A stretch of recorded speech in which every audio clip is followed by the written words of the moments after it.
માણસને 5 દિવસ ખાવાનું ન મળે તો શું થાય? શરીર સુકાઈ જાય, નબળાઈ આવે અને તાકાત ઘટે. પણ શું તમે ક્યારેય વિચાર્યું છે કે જમીનમાં જો ખોરાક ન હોય તો પાકનું શું થાય? જમીન પણ જીવંત છે અને જો જમીન તંદુરસ્ત હશે તો પાક તંદુરસ્ત રહેશે. આ ધરતી ઉપર માણસ હોય, પશુ હોય, પક્ષી હોય કે જીવાત હોય, બધાની શરૂઆત થાય છે એક જ જગ્યાએથી, જે છે જમીન. ખેડૂત મિત્રો, જમીન માત્ર માટી નથી. જમીન એટલે જીવન, ખોરાક, પાણીનું સંચાલન અને ખેતીનું ભવિષ્ય.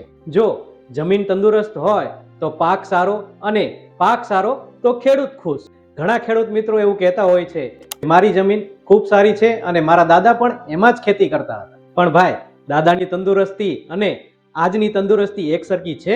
જેમ માણસને સમય સાથે ખોરાક, વિટામિન અને કસરત જોઈએ, તેમ જમીનને પણ યોગ્ય સાર સંભાળ જોઈએ.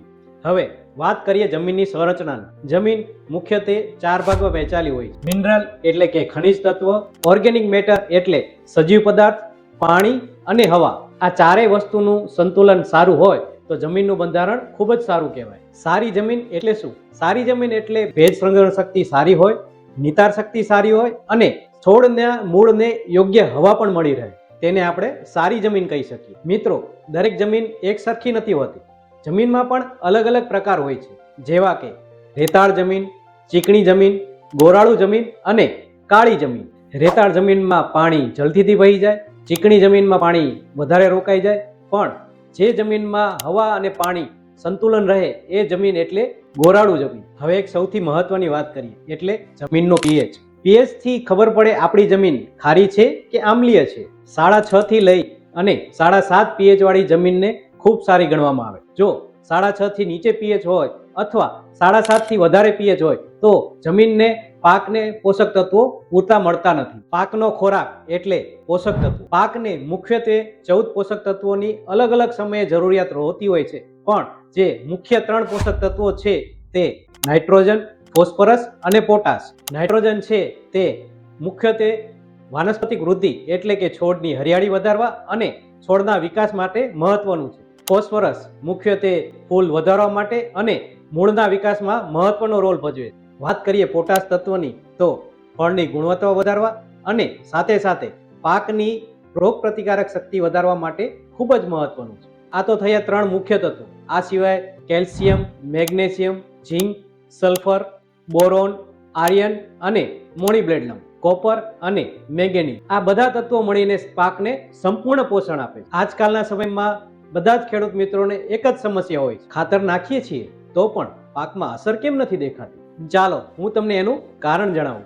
જમીનમાં ઓર્ગેનિક કાર્બનનું પ્રમાણ ઓછું, માઇક્રોબાયોલોજીની ક્રિયા નબળી થવી, સતત ડોઝ કરતાં વધારે રાસાયણિક ખાતરનો ઉપયોગ થવો, એટલે જમીનનું સંતુલન બગડી જાય છે. ઘણા ખેડૂત મિત્રો એવું જ કરે છે, પાક નબળો હોય તો રાસાયણિક ખાતર વધારે નાખી દે છે. આ તો એમ થયું કે માણસને તાવ આવ્યો હોય તો એક સાથે 10 ગોળી લે તો ફટાફટ તાવ ઉતરી જશે? નહીં ઉતરે.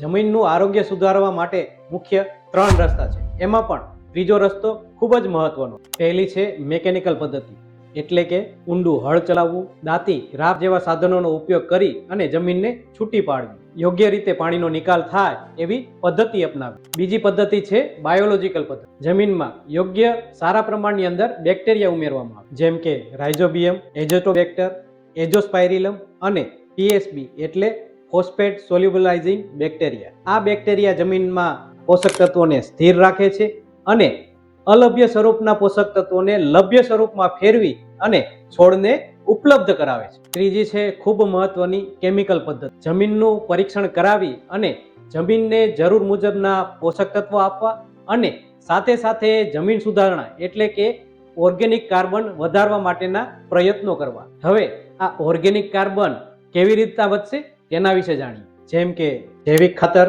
વર્મી કમ્પોસ્ટ, લીલો પડવાશ અને સારું કોહવાયેલું છાણિયું ખાતર. મિત્રો યાદ રાખજો, ખેડૂતનો સાચો ખજાનો બેંકમાં નથી પણ તેની જમીનમાં જ છે. જો જમીન તંદુરસ્ત હશે તો પાક સારો થશે અને ખેડૂતનું ભવિષ્ય સુધરશે. જમીનને તંદુરસ્ત રાખવા માટેનું ખૂબ જ મહત્વનું તત્વ છે કાર્બન. જમીનમાં કાર્બનનું મહત્વ શું છે, કેટલા પ્રમાણમાં હોવું જોઈએ અને તેને વધારવા માટેના આપણે શું પગલાં લઈ શકીએ તેના વિશે જાણીશું આગળના વિડીયો. અને હા ખેડૂત મિત્રો, કોમેન્ટમાં જરૂર જણાવજો કે તમે છેલ્લે તમારી જમીનની લેબોરેટરી ક્યારે કરાવી.